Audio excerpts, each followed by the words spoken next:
নমস্কার। গতকাল আমি তেমনভাবে কোনো পোস্ট করতে পারি নাই, কারণ আমি ওরকম সময় পাই নাই। আশা করি আপনারা সবাই খুব ভালো আছেন।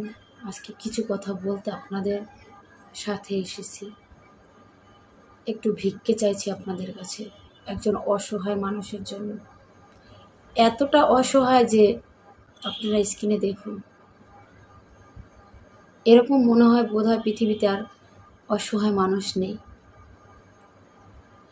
একটা সন্তান নেই, বন্ধা।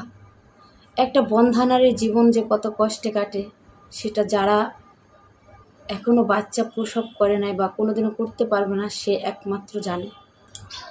নাম গীতা রানী দাস, বয়স 65 বছর, ক্যান্সারে আক্রান্ত। 1 বছর ধরে বিছানায় শুয়ে কাতরাচ্ছে, টাকার অভাবে চিকিৎসা হচ্ছে না। স্বামী বসে থাকে তার পাশে, দেখার মতন কেউ নাই তাদের। আমি ক্যান্সার রোগী, আমার আপনারা সাহায্য করেন। আমি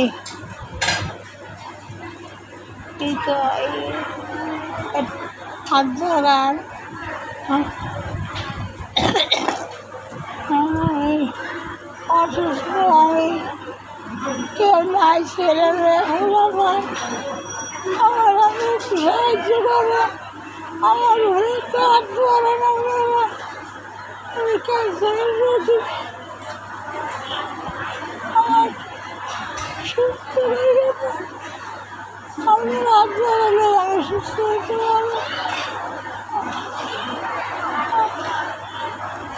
আর আপনারা সবাই একটু সাহায্য করুন।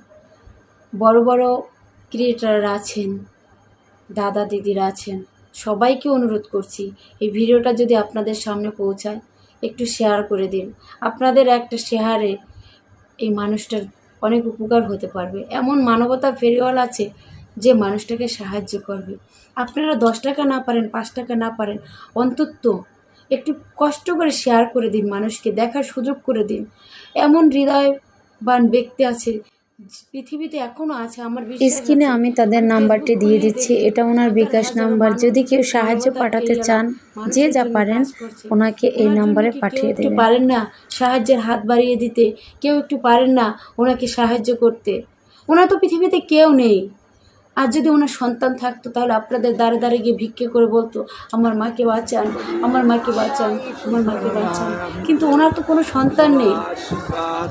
আপনারা পারবেন, আপনারা সহযোগিতা করছো।